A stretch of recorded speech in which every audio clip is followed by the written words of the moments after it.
Tic tic tic tic et tac, rangeurs du cynisme. Tic tic tic tic et tac, rangeurs du cynisme. Ils sont seulement deux à se montrer vraiment, mais on vend ça comme un groupe merde. Tic tic tic tic et allez vous faire foutre. Ce film était spécial. Et ouais.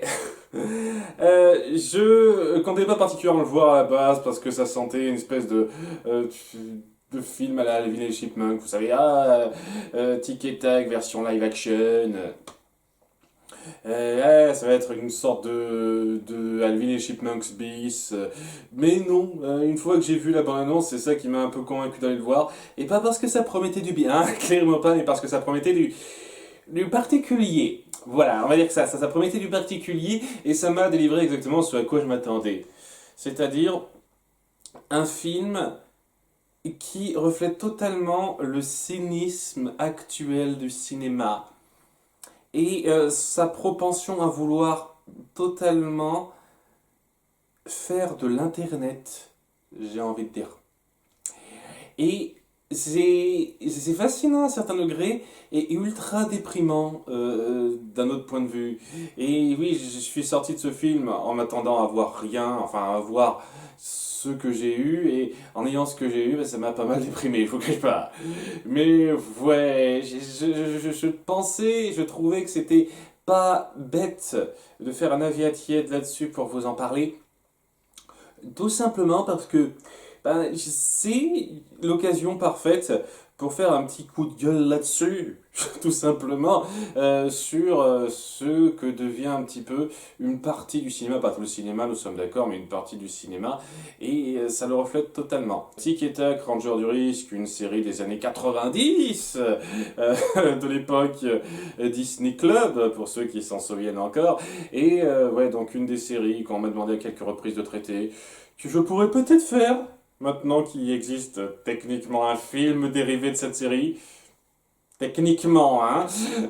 Mais ouais, pour donner mon avis rapide, ça fait partie de ces nombreuses séries que j'ai regardées, que j'ai appréciées sans plus et qui n'ont pas énormément marqué. Ça m'a un peu plus marqué que la bande à Picsou, je reconnais quand même. J'ai gardé un meilleur souvenir de ça, mais c'est pas non plus ce que je qualifierais des grandes séries qui a totalement marqué sa génération par sa qualité grandiose ou quoi que ce soit. Je me souviens évidemment, comme beaucoup, du fameux épisode qui faisait de la parodie de secte avec le Coucou Cola, évidemment. Hein. Tous ceux qui ont suivi la série se souviennent de cet épisode-là et de la chanson ultra catchy qui va avec. Mais ouais, c'est pas une série que je mets dans mon cœur totalement, dire ah mon dieu, c'est tellement incroyable, faut pas lui chier dessus, tout ça, tout ça. Même si je pense sincèrement que si vous avez aimé Ranger du Risque vraiment en tant que série quand vous étiez jeune et que vous voyez ça comme film adapté de la série, j'ai du mal à voir comment vous pouvez pas mal le prendre. Mais c'est moi. Hein, je suis peut-être trop cynique. Apparemment, quand un film fait ça, ça vous va. Quand un mec fait ça, ça vous va pas. Donc, alors que c'est un peu l'inverse pour moi. Mais bon, on va s'y pencher. Que raconte donc le film Tic et Tac, Ranger du Risque? Eh ben, ça raconte l'histoire de Tic et Tac, incroyable, qui sont des acteurs dans un monde à la Roger Rabbit, je vais en parler de ça, où les toons en tout genre, mais vraiment en tout genre, on verra, cohabitent avec les humains normaux. Et ouais, ils se sont rencontrés en cours, ils ont fait une carrière d'acteurs ensemble, et donc ils ont fait Tic et Tac Ranger du Risque, dans une version de la série qui dure beaucoup plus longtemps que celle qu'on a connue, parce qu'ils disent qu'il y a 325 épisodes à un moment donné, donc gros morceau. Et ouais, il y a eu le truc ultra typique de Tac qui a démarré une carrière solo dans une autre série, ça a foutu en l'air la série Ranger du Risque qui s'est arrêtée. Et après, tout le monde a fait son job dans son coin. Et au bout d'un moment, ils finissent par se regrouper tous ensemble pour résoudre une affaire en jouant un petit peu les acteurs qui campaient ces personnages-là. Ouais, on n'est pas vraiment des Rangers du Risque, mais quand même, on va participer à cette sombre affaire de toons qui se font pirater, comme on dit, et transformer en version cheap d'eux-mêmes pour vendre. Voilà en gros le topo. Et ouais, ça va être tic et tac. Et quand je dis tic et tac, vous attendez pas à voir beaucoup les autres rangers du risque. Il y a Jack, qui sert d'excuse pour lancer l'histoire, quoi, c'est une victime. Il apparaît quelque chose comme 4 minutes. Gadget et Erusor qui sont ensemble, forment un couple. Parce que pourquoi pas. En fait, le slogan de ce film pour moi c'est parce que pourquoi pas. Sérieusement, quoi. Ils forment un couple, on les voit rapidement un petit peu à la fin, et c'est tout, quoi. Ils servent à rien. Enfin, ils servent à amener tac à un endroit et à la fin, bonjour, on est là. L'équipe est réunie alors que non, hein, elle n'est pas réunie, hein, on s'en fout royalement de Gadget, Jack et Razor, quoi. C'est juste histoire de dire. C'est tic et tac. Donc déjà, les rangers du risque, vous pouvez vous foutre dans le cul, hein. C'est clair et net. Donc, moi, c'est donc Tic et Tac, qui ont cette dynamique ultra basique de deux amis qui sont perdus de vue, mais qui apprendront à renouer des liens face à cette histoire, cette enquête dans laquelle ils seront un peu forcés, blablabla. Le déroulé de l'histoire est basique, déjà fait des tas de fois. C'est de la soupe réchauffée qui se boit sans plus. Ça se suit sans plus. Je dis pas une seule seconde que c'est affligeant ou quoi que ce soit. On peut faire largement pire que ça, mais punaise, il y a aucune grande originalité. Et la seule chose qui va vraiment différencier ce film des nombreux autres cas où on fait ce genre de scénario, ben, c'est le ton que ça se donnera et l'univers que ça essaiera de dépeindre, qui, comme je l'ai dit, essaiera d'être un monde à la Roger Rabbit, où on essaiera de mélanger tous ces personnages, toutes ces licences en tout genre, et quand je dis tout en tout genre, mais il va y avoir tout, quoi. On va avoir quelques références au manga, on va avoir du DC, donc du Warner. On a South Park à un moment donné. Je veux dire, je trouve ça assez dingue. South Park! C'est peut-être la seule série qui n'hésitait pas à tacler Disney, mais de façon ultra directe. South Park, on met un personnage de South Park, pendant quelques secondes, histoire de, on a South Park. Et on a DreamWorks. Il y a DreamWorks qui participe. Il y a quelques références à DreamWorks direct.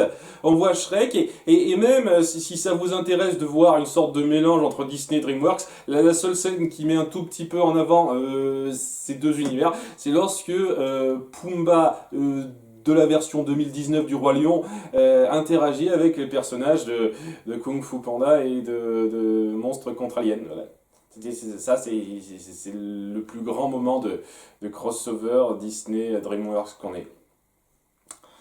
Extraordinaire, hein, ça envoie du rêve, quoi.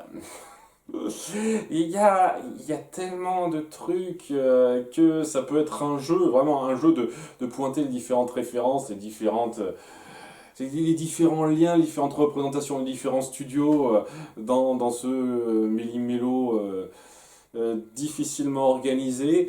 Et je suis pas contre dans l'absolu, mais quand c'est complètement un peu n'importe quoitesque, quand on met en avant tellement de franchise et qu'on donne l'impression que c'est juste balancé comme ça, histoire de, sans que ça n'ait particulièrement d'implication, je trouve que c'est un peu grossier, et je trouve sincèrement même que c'est un gâchis. C'est un gâchis total.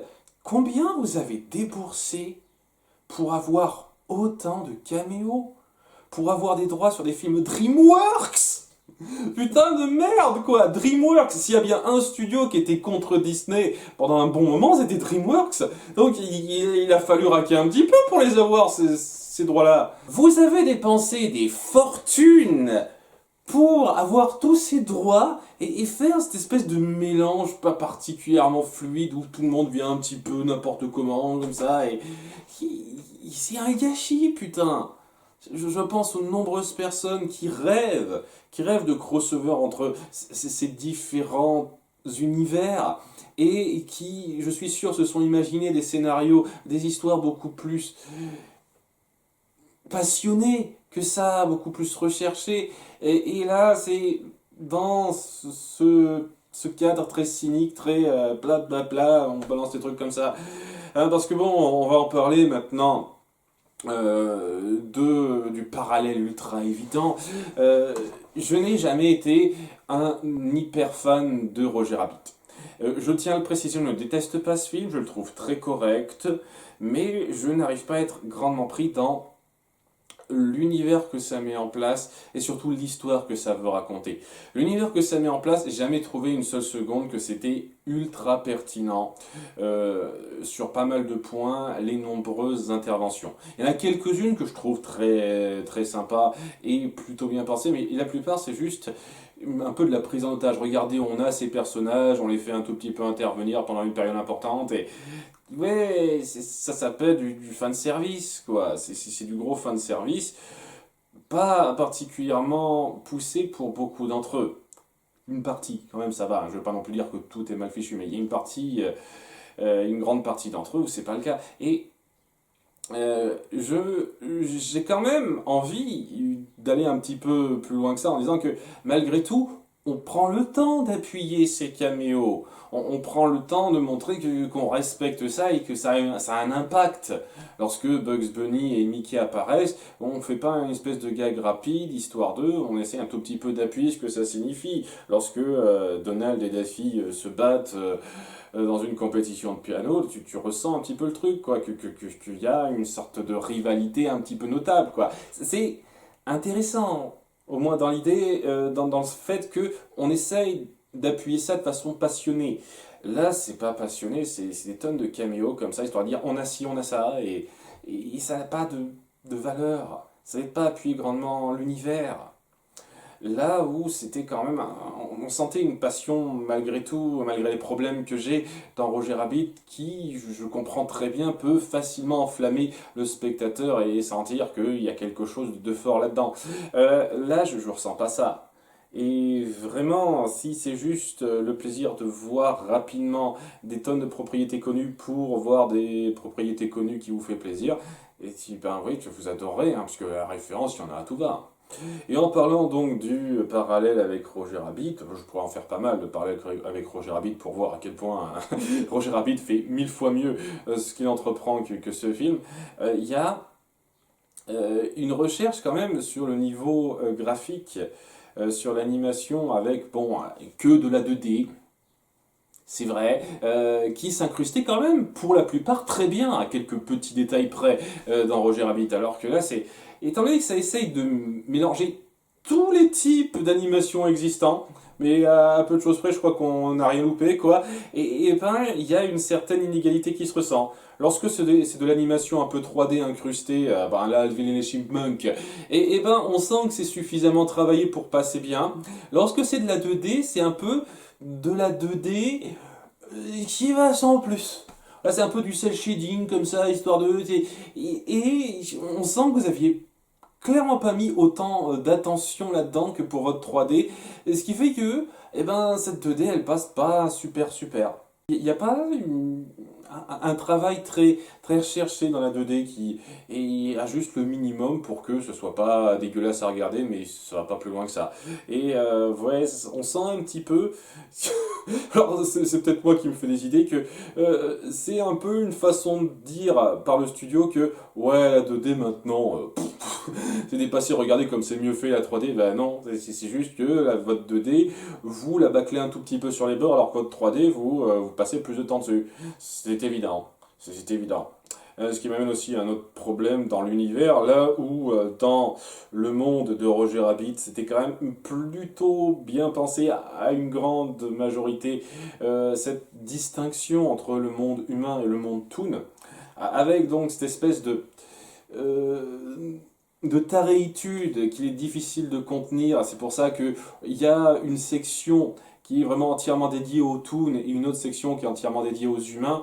Et tout le monde dira, ah, ségrégation, on les met à part. Je veux dire, quand tu mets en avant deux mondes qui sont tellement différents à un niveau métaphysique comme ça, c'est logique de séparer ça. Le fait que dans ce cas précis, on essaye de faire vivre tout le monde ensemble avec des espèces de règles qui n'arrêtent pas de changer un petit peu. Ça rend votre monde moyennement cohérent. Vraiment, il y avait plusieurs moments où je me suis dit comment ça se fait qu'on ait cette organisation-là, Et comment ça se fait que tel personnage soit dans cette configuration, soit accepté comme ça sans que ça pose de problème. Il y a un manque de rigueur assez notable dans le positionnement de votre univers. Ce qui fait que, ouais, il faut pas trop réfléchir, parce que si on a réfléchi un petit peu, ça se pète un petit peu la gueule. Mais je vais me pencher quand même sur un détail un peu plus loin. Un peu plus loin lorsque je parlerai d'un certain personnage. Parce que, ouais, ça, ces problèmes-là, c'est pas ce qui est le plus grave. Hein, je veux dire, je suis pas fan, mais c'est pas ce qui est le plus grave. Le problème le plus grave, c'est le ton ultra cynique que se donne le film. Tout simplement, hein. Avec énormément de commentaires déjà sur l'animation, comme je l'ai dit, avec Tac qui a fait une chirurgie plastique 3D. C'est pour ça qu'il n'a plus la même animation que Tic. Et ouais, on traite pas ça particulièrement, on dit oh si je fais comme ça, on accepte, voilà. Ce qui amène pas mal de commentaires sur la façon de traiter l'animation et surtout un ton sarcastique présent tout le long par rapport à l'industrie du cinéma, à comment les gens perçoivent ci, ça, et le fait que toute chose se doit d'être prise d'un point de vue ultra cynique en fait. On ne peut plus une seule seconde avoir quelque chose de sincère, direct à dire. À de nombreux moments, t'as ces moments qui essayent d'être un petit peu émotion entre nos personnages, d'appuyer ces espèces de rapprochements possibles, et la quasi-totalité du temps, c'est complètement désamorcé par une remarque juste après, par le ton qui vient dire non, c'est n'importe quoi, ce genre de conneries, ça ne peut pas marcher comme ça. À chaque fois. Parce que voilà, c'est le monde réel, c'est pas le cinéma. Ça ne marche pas comme ça, la vie. Chaque fois, on a ce genre de choses. Et on a constamment des pics incessantes sur les tropes du cinéma, c'est-à-dire les trucs qui reviennent régulièrement, les trucs un petit peu qui se voient venir, etc. On ne peut pas s'empêcher de faire un commentaire dessus et de tout désacraliser.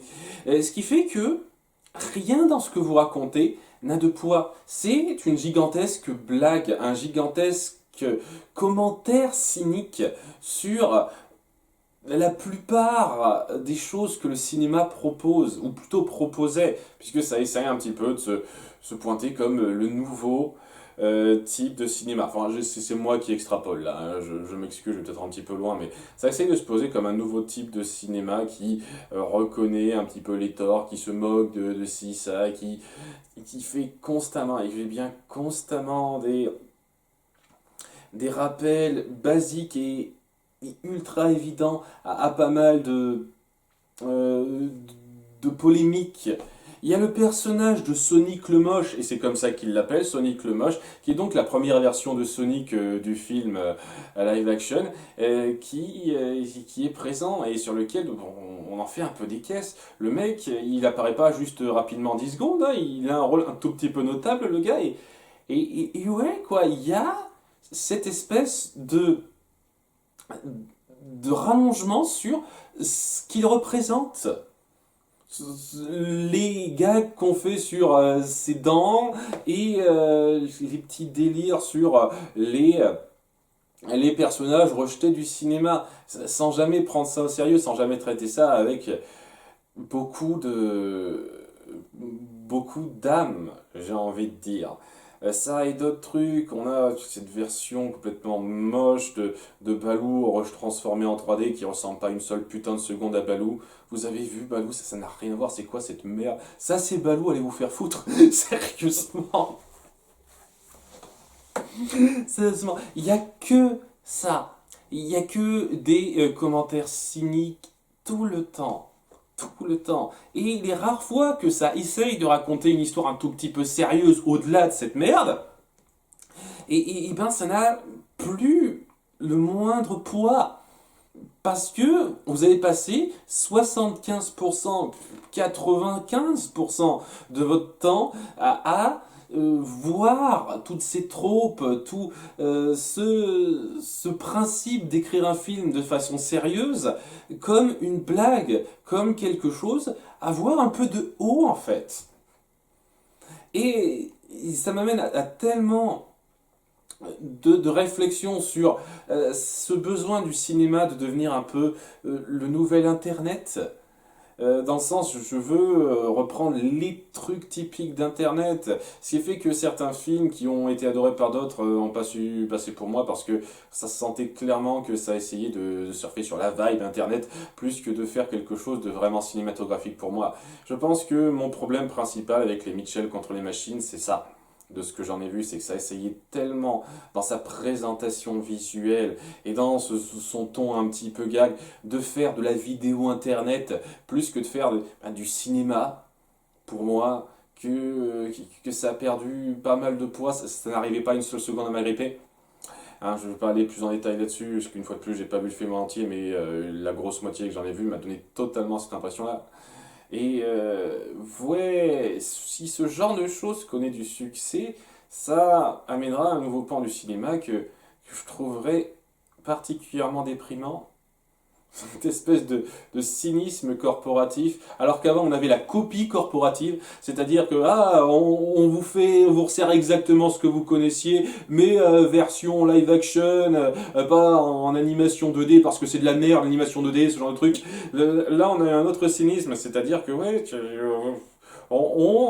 vous chie sur toutes ces tropes que vous avez aimé suivre avant parce que maintenant c'est un peu ridicule quand on y réfléchit. Et c'est ça le truc, vous ne savez pas vous distinguer, vous ne savez pas distinguer le cinéma réel de la critique de cinéma, de la réaction des gens.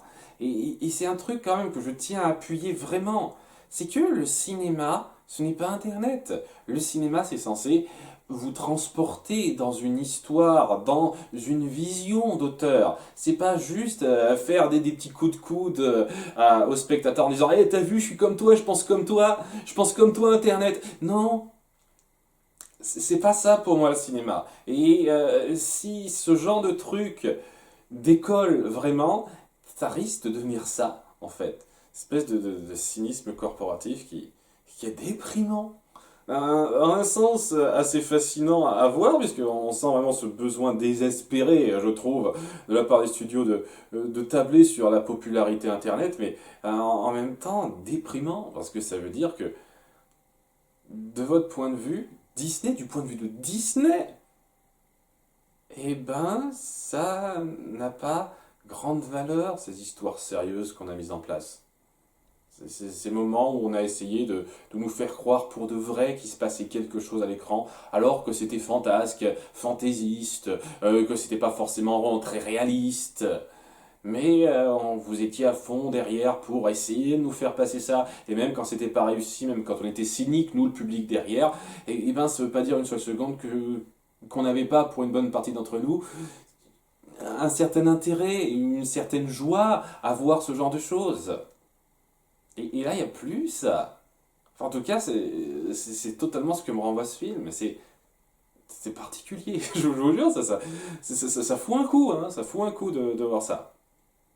Ce qui amène donc, je pense, au plus grand illustrateur de ça pour moi, c'est-à-dire le personnage de l'antagoniste que vous avez vu sur les bandes annonces, si vous avez vu les bandes annonces, Peter Pan. Peter Pan qui a vieilli et qui est devenu ultra amer et qui a décidé donc de gérer une espèce de carcel où il force d'anciens cartoons qui ne sont plus à la mode à se faire refaire un petit peu pour faire des versions comment on dit, des versions bootleg des films animés Disney bien connus ou autres. Hein, ça peut aussi être les Simpsons et autres, on voit ça rapidement à un moment donné. Et ouais, c'est ça qui est assez ironique, je trouve, dans le cynisme de de ce film, c'est que ça n'hésite pas à se moquer des contrefaçons de cette espèce d'appel ridicule à un moment donné au crossover un peu stupide, mais ça ne se moque pas vraiment de leur travers à eux. On n'arrête pas de dire, ah, les remakes, c'est pas si bien que ça, en filigrane à deux, trois moments, mais de quoi on se moque en fait? On se moque un petit peu des versions bootleg mal faites par d'autres pays, des histoires qu'on connaît déjà. C'est-à-dire donc c'est pas un truc que Disney fait, et on se moque des crossovers un peu ridicules et forcés. Ce qui est un truc qui est plus fait par Warner quand on s'y penche, quoi. Il y a pas mal de crossovers qui sont un petit peu bizarres de la part de Warner. D'ailleurs, on a essayé d'appuyer ça avec le personnage de Batman. Il y a pas vraiment d'autocritique très poussée dans tout ce cynisme, c'est assez drôle. Et ouais, quoi, le personnage de Peter Pan, je le redis pour ceux qui ne le savent pas, je ne suis pas un grand fan de Peter Pan, je le déteste pas, mais j'ai jamais été grandement pris dans sa mentalité et ce qu'il représentait dans ses films. Mais là, j'espère que vous n'êtes pas un fan de Peter Pan, parce que je pense que ce film vous dévastera à un certain degré. Parce que sérieusement, il s'en prend plein le cul, hein, Peter Pan, hein, vraiment. C'est devenu cette espèce de Locke, qui est donc un acteur, puisque tous les toons sont des acteurs, et donc le problème avec Peter Pan, c'est qu'il a grandi. Il est devenu donc totalement déconnecté du milieu du cinéma parce qu'il pouvait plus rejouer son rôle, il pouvait plus rien jouer apparemment, parce que c'était toujours des rôles qu'on faisait qu'une seule fois. Et oui, ils prennent pas en compte Peter Pan 2, hein. C'est une sorte de monde parallèle où certaines propriétés ont existé et pas d'autres. Ouais, on s'en fout ça. Et donc il est devenu cette espèce de gros cynique qui a vieilli et qui est donc une version complètement moche de lui-même. Alors que bon, ça aurait pas été plus logique de faire en sorte que ce soit, comment il s'appelle déjà, le gros méchant chat de leur série qui soit derrière ça. Parce qu'à la fin on essaye de faire une petite référence au gros méchant chat de leur série, mais non, il faut que ce soit Peter Pan qui est doublé de façon presque pathétique par Bruno Salomon. Je veux dire, c'est pas le problème de Bruno Salomon, hein. J'ai le sentiment que la direction, pour la VF en tout cas, n'a pas été très bien poussée, hein. On a essayé de reprendre la même voix, ce me semble, pour Gadget, dans les quelques scènes où elle apparaissait, et on sent que l'actrice, elle n'a pas été grandement dirigée. Ou alors, ouais, elle était trop vieille, elle en avait marre, hein. Ça me surprendrait pas aussi, hein. Mais mais ouais, quoi, ce personnage, dans l'idée, dans ce qu'on présente sur la base, ça pouvait être pas si mal, quoi. L'acteur qui joue Peter Pan n'est plus Peter Pan, ne peut plus être Peter Pan parce qu'il a vieilli et il a du mal à sortir de ça. Et plutôt que d'en faire quelque chose d'un temps peu profond et émotionnel, on en fait une espèce de gros méchant caïd dégueulasse, dont on n'essaye même pas de rendre la déchéance particulièrement triste, en fait. On se moque totalement de ça, on se moque de tous les discours qui essayent de dire ah je sais que la vie était moche avec vous mais vous peut-être vous pouvez vous reprendre. Ah, qu'est-ce que vous foutez de ma gueule, c'est n'importe quoi. Cynisme total.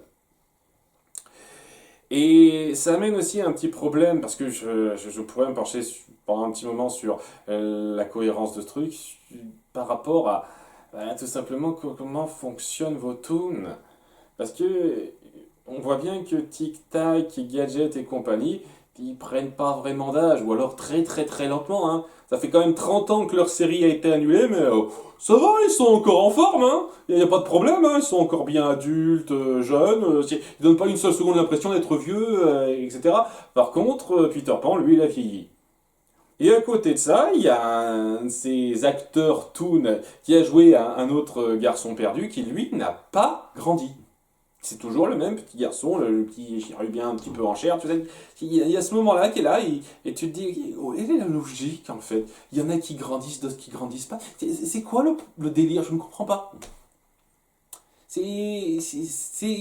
n'aide rien, vous n'instaurez pas de grande cohérence réfléchie, et au bout du compte, tout ça pour une histoire très basique en soi, qui, si on la prend comme ça, peut se regarder sans plus. Vraiment, je trouve pas que dans le déroulé, si vraiment on va au-delà du cynisme, on prend le déroulé typique de l'histoire, ben ça va. Mais quand on relie donc à une histoire très basique qui suit sans plus autant de cynisme, autant de, de façon de chier un petit peu sur le sérieux qu'on pouvait voir dans ces histoires de fantaisie simple que nous apportait Disney et d'autres, tu te dis, ouais, Punaise, c'est déprimant. Si vous vouliez me déprimer, vous avez fait un super effort, hein. Parce que je pense qu'il y a un petit peu de ça dans le cynisme trop puissant. Et c'est ça le truc, ça marche sur Internet parce que ce sont des gens qui sont dans la réalité pure, qui essayent un petit peu de se donner un petit côté, ah, vas-y, cassant, pour parler de tel ou tel film, tel problème à voir. Ce qui fait que ça passe mieux, quoi. On se situe en dehors du prisme du cinéma lorsqu'on discute de ça avec eux, lorsqu'on les voit faire ce genre de critiques, ce genre de remarques plus cyniques, comme vous adorez en faire dans votre film. Mais lorsque c'est le film lui-même qui vient vous abreuver continuellement de remarques cyniques, de, de tous ces moments où au bout du compte, vous regardez un film avec ses codes et ces codes sont un petit peu ridicules quand on s'y penche. Ben, j'ai envie de dire pourquoi je te regarde, film. Si tout ce que tu fais, c'est me rappeler que qu'au bout du compte, t'en vaut pas la peine. Qu'au bout du compte, tous ces trucs que tu réprouves et que tu fais quand même à un certain moment, comme le coup très prévisible lorsque Tic voit les Chipmunks faire du rap à sa télé, vu qu'il y a les Chipmunks qui apparaissent, c'est évident. Hein. Il se dit, ah, c'est n'importe quoi de faire du rap, et que vous faites du rap à un moment donné plus tard. Votre remarque pourrie à la fin sur les chansons reprises dans les remakes qu'on essaye de rendre plus grandiloquentes alors qu'en fin de compte les gens préféraient avoir la version originale alors que vous faites exactement ça juste après. Tous ces détails, c'est cette façon de se moquer de la voix ultra aiguë de vos deux personnages parce que ce sont des fausses voix, ils n'ont pas cette voix-là en vrai, etc. C'est... À quel moment je suis censé continuer à être investi dans ce que vous essayez de raconter? À quel moment c'est censé être le cas? Je sais pas, parce que moi, j'ai arrêté au bout de 30 minutes. J'ai arrêté d'être pris dans ce film, et tout ce que j'y ai vu, c'est une sorte de gros commentaire. Une grosse tape du coude pas subtile au spectateur, jonchée de gags interchangeables. C'était plus un film pour moi. Ça méritait plus d'être qualifié de film, ce truc-là. C'était le summum du cynisme. Comme la bande-annonce laissait présager. La bande-annonce n'est pas du tout mensongère. La bande-annonce vous donne exactement ce qu'elle vous promet. La bande-annonce montre aucun ranger du risque au-delà de Tic et Tac. Vous en verrez quasiment aucun en dehors de ceux là. Vous les verrez à peine. Elle vous donne juste des tonnes de réflexions sur le cynisme, que ça va être vraiment toujours de désamorçage de situations sérieuses. C'est exactement ce que ça va être. Et oui, si vous voulez juste voir cette espèce d'amas de cynisme, si pour vous c'est une expérience intéressante, je ne dis pas qu'il n'y a rien d'intéressant à en sortir, mais c'est clair et net que si vous appréciez un film parce qu'il aime raconter une histoire sérieusement, parce qu'il aime sentir que ce qu'il fait a de la valeur réelle, pas sûr que ça vous plaise. Moi, ça n'a pas marché, non. Et ouais, déjà en tant que non fan exactement de Tic et Tac, Ranger du Risque, même si bon, j'appréciais un petit peu avant, je trouve que c'est un peu insultant de faire un film dérivé qui soit en fait une espèce de grosse approche cynique du système et donc en même temps de Tic et Tac, même si ça essaye de temps en temps de faire de la nostalgie un petit peu sympatoche, mais c'est très léger, c'est je sais pas, pour un fan de Tic et Tac Ranger du Risque, j'ai beaucoup de mal à voir en quoi ça vous plaira. Et c'est un petit peu, je pense, le public cible que ça veut viser de base. C'est pour ça qu'on a fait ça. Je sais pas. Je dis ça comme ça. Mais ouais, quoi, si vous voulez voir un film Tic et Tac, ou même un film Ranger du Risque, bah, n'allez clairement pas voir ce film parce que c'est pas pour vous, quoi. Si vous voulez juste voir un film qui assume totalement son cynisme et ses désamorçages à la Deadpool, mais encore plus, encore plus. Deadpool, c'est que dalle par rapport à ça. Ça pourrait être pas inintéressant. Et j'y pas une seule seconde que j'en ai rien tiré de ce film, même s'il m'a déprimé. Mais ouais, quoi, c'est pour moi un témoignage flagrant de la mentalité actuelle d'une partie du cinéma. Ah, finesse, j'ai pas envie de voir des films comme ça. J'ai pas envie que le cinéma se transforme en ça, je vous le cache pas. Donc, je vous remercie d'avoir suivi. Je suis vraiment pas sûr si je vais traiter ça en Disneyfile ou pas. C'est compliqué à traiter en Disneyfile.